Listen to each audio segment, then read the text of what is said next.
Shalom, shalom, peuple dédié, c'est votre humble serviteur, le docteur Noé. Bienvenue une fois encore sur votre émission d'études bibliques de la croissance spirituelle, croyant des Bérets. Nous allons continuer notre message qu'on a commencé il y a un peu longtemps. Et par la grâce de Dieu, nous allons y arriver. Et la fois dernière, nous étions en train de parler sur un thème très capital que nous sommes en train d'aller vers la fin. Merci pour vos réactions, merci pour tout et merci pour tout ce que vous êtes en train de faire pour nous. En tout cas, ça nous réjouit pour les questions, pour le soutien, que le Seigneur vous bénisse. Nous étions en train de parler sur découvrir la différence entre la Bible, les Écritures et la parole de Dieu. La fois dernière, j'étais en train de parler sur comment étudier la Bible, comment nous pouvons étudier la Bible. Et je vais parler sur 5 choses à connaître et à savoir pour étudier la Bible. Je peux aussi les citer et petit à petit, nous serons en train de les décortiquer pour la gloire de Dieu. La première des choses, je vais parler sur la lecture de la Bible. C'est que nous voyons dans 1 Timothée chapitre 4 verset 13. Paul dit à Timothée, jusqu'à ce que je vienne, applique-toi à la lecture, à l'exhortation et à l'enseignement. Malheureusement, aujourd'hui, nous avons des hommes de Dieu qui veulent aller vers l'enseignement, vers l'exhortation, sans avoir passé par la lecture. Il n'y a pas la vie spirituelle sans la lecture de la Bible. Et ici, je dis que c'est la lecture de la Bible qui cause notre croissance spirituelle. Il n'y a pas la vie spirituelle sans la lecture de la Bible. Et il y a beaucoup de choses qu'on nous enseignait et on croyait que c'était vrai. Et on a avalé ça comme ça parce qu'on ne lisait pas. Comme je parlais avec quelqu'un, il n'y a pas 3 jours passés, je lui posais la question, est-ce que Jean, celui qui a écrit le livre de Jean, Jean 1, Jean 2, Jean 3, Jean et Apocalypse, est-ce qu'il était parmi les 12 apôtres de Jésus? Est-ce que Marc était parmi les 12 apôtres? Est-ce que Luc était parmi les 12 apôtres? Je te pose aussi cette question. Quelqu'un va se poser la question, comment est-ce que les 12 apôtres? C'est une question un peu simple. Est-ce que tu connais bien les 12 apôtres seulement? 10 ans de la foi et tu prêches. Va lire Matthieu 10. C'est avec retard que tu vas comprendre que tout ce temps tu ne connaissais pas les 12 apôtres. On ne lit pas. On ne lit pas. Donc il y a la lecture. La deuxième des choses, il y a la mémorisation. Donc nous devons mémoriser le verset ou la compréhension. Donc nous sommes en train de parler d'études bibliques.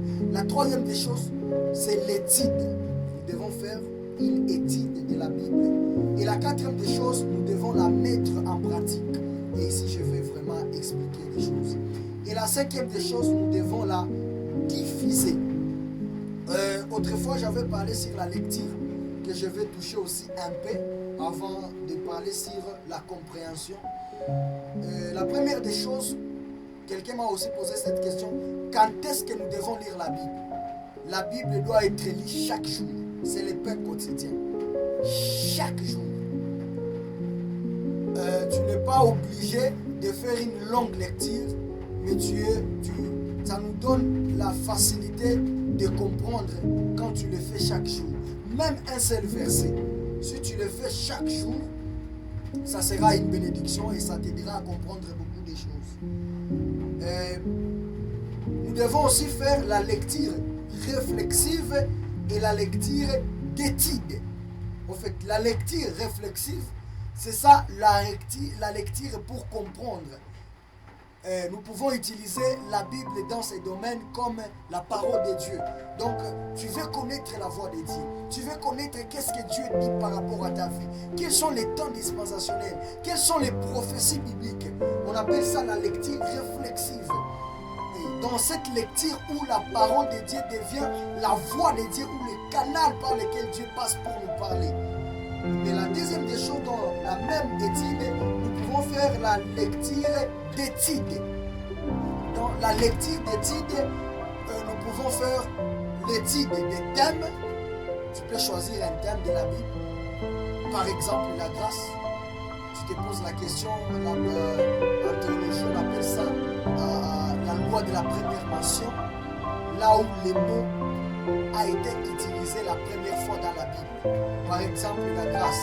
La Bible dit et Noé trouvait grâce aux yeux de Dieu. Donc le mot grâce a commencé depuis l'Ancien Testament.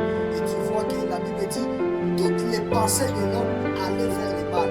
Donc Noé n'a pas échappé au déluge parce qu'il était bon. Il était aussi mauvais, mais ce n'est pas la grâce. Et là, nous pouvons voir que le mot grâce marche de pair avec salut. Parce que Noé était gracieux et il a été sauvé. Donc partout on parlera de la grâce, on parlera aussi du salut. On appelle ça l'étude des thèmes. Par exemple, la foi. La Bible dit dans Hébreu, c'est par la foi que nous croyons que Dieu a déclaré Abel juste.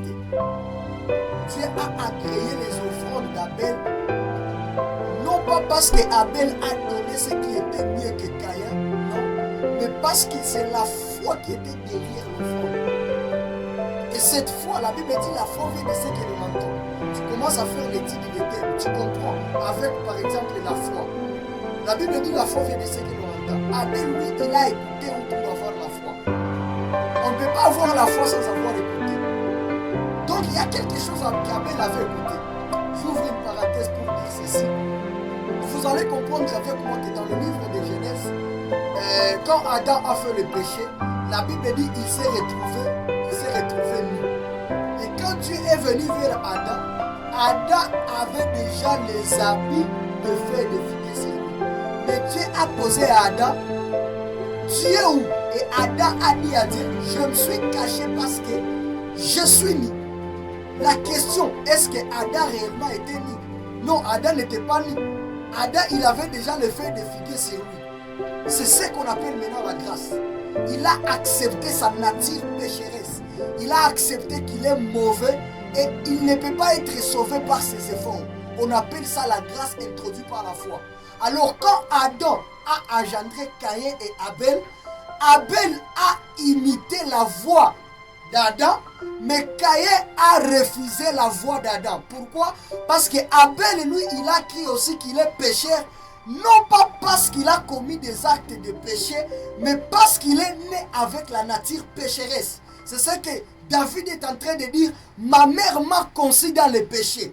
Et c'est ce que Ésaïe dit dans Ésaïe 48, verset 8, je savais que tu étais rebelle dès ta naissance. Alors Caïn, lui, il a dit, je n'avais pas péché. Comment on va m'appeler péché? La Bible dit, il a donné les œuvres de ses mains. C'est ce qu'on appelle les œuvres. Mais la foi, c'est croire par la grâce de Dieu. Je mets Jésus à ma place. Ce n'est pas moi, mais c'est Christ. On appelle ça l'étude des thèmes. C'était juste une parenthèse que je viens de fermer. Maintenant, il y a aussi l'étude des personnages. Tu fais une étude des personnages. Par exemple, tu peux prendre Abraham et tu te poses la question, quelle est la spécialité sur la vie d'Abraham? Pourquoi on l'appelle père de croyants? Et vous verrez dans la Bible, on appelle Abraham n'est pas père de la foi. Parce que quelqu'un qui croit, il ne peut pas être père de quelque chose. Le mot père veut dire source, mais il est père des croyants. Mais quand on l'appelle père de la foi, ça explique qu'il est le premier à croire. Parce que dans Galates chapitre 3, la Bible explique qu'il est le premier à qui Dieu a prêché la bonne nouvelle qu'on appelle l'évangile. C'est pourquoi la Bible l'appelle père de croyants. Père de la foi, c'est Dieu. Parce que nous croyons en Dieu. C'est lui le père de la foi. Donc tu peux faire l'étude des personnages. Et la troisième des choses, nous pouvons faire aussi l'étude des livres. Dans la Bible, il y a des 66 livres. Tu commences à étudier les livres. Qui est l'auteur de ces livres?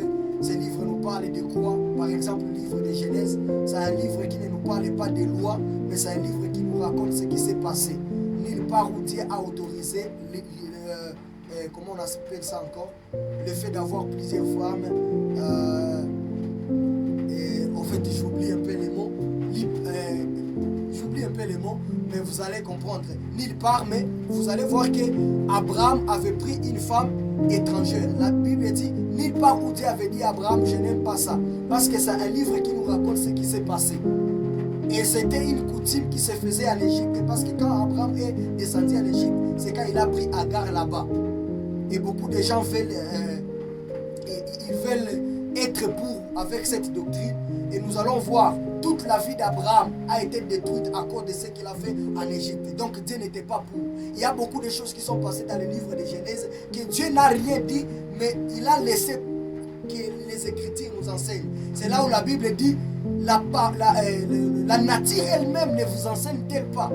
Il y a beaucoup de choses, ce n'est pas parce que ce n'est pas écrit que ça veut dire que c'est bon. Nulle part, il est écrit que nous ne pouvons pas manger de pelouse. Tu peux le faire, mais ce n'est pas parce que ce n'est pas écrit que ça veut dire que nous devons le faire ou on ne peut pas le faire. Ça dépend maintenant des circonstances. Il y a des choses qui ne sont pas bonnes. Et la Bible dit que c'est le Saint-Esprit qui nous donne le vouloir et le faire. Ce n'est pas le Saint-Esprit qui peut venir te dire que tu ne dois pas t'habiller comme ça. Maintenant, c'est l'Esprit de Dieu en toi qui peut t'aider à t'éloigner de certaines choses. Maintenant, la deuxième des choses, il y a la compréhension des Écritures. Et dans la compréhension, il y a la mémorisation. Beaucoup de gens se posent des questions, comment nous pouvons mémoriser les versets? La seule manière pour mémoriser un verset, c'est de le comprendre. C'est de le comprendre. Comme il y a un verset que j'aime beaucoup de la Bible, Éphésiens chapitre 1, verset 1er. J'aime beaucoup ce verset et l'amour que j'avais ce verset m'a poussé beaucoup à mémoriser, à comprendre ce verset. Éphésiens chapitre 1, verset 16. L'apôtre Paul dit, je ne cesse de rendre grâce pour vous, faisant mention de vous dans mes prières, afin que le Père de notre Seigneur Jésus-Christ vous donne l'esprit de gloire et de révélation, pour que vous sachiez quelle est l'espérance qui s'attache à son appel, l'infinie grandeur de sa puissance qu'il a déployée en Christ, en les ressuscitant entre les morts, au-dessus de toute domination, de toute dignité et de tout nom. Non seulement qui peut se nommer dans les siècles présents, mais dans les siècles à venir. Il a mis tout sous ses pieds, suprême chef de l'Église. Pour avoir cette facilité, il faut d'abord aimer les versets et il faut d'abord le comprendre. Il y a aussi un verset que j'aime dans Romains chapitre 8, je crois, verset 28. En effet, toutes choses concourent au bien de ceux qui aiment Dieu, ceux qui sont appelés selon son dessein. Car ceux qu'il a connus d'avance, il les a aussi prédestinés d'avance, afin que son fils fût le premier-né entre plusieurs frères. Et ceux qu'il a connus, il les a aussi appelés. Et ceux qu'il a appelés, il les a aussi justifiés. Et ceux qu'il a justifiés, il les a aussi glorifiés. Que dirons-nous donc à l'égard de ces choses? Si Christ est pour nous, qui sera contre nous? Lui qui n'a pas épargné son propre fils, mais qui l'est livré pour nous tous, comment ne nous donnera-t-il pas toutes choses avec lui? Qui nous séparera de l'amour de Dieu? Est-ce que c'est l'angoisse? Est-ce que c'est les anges? Est-ce que c'est la hauteur?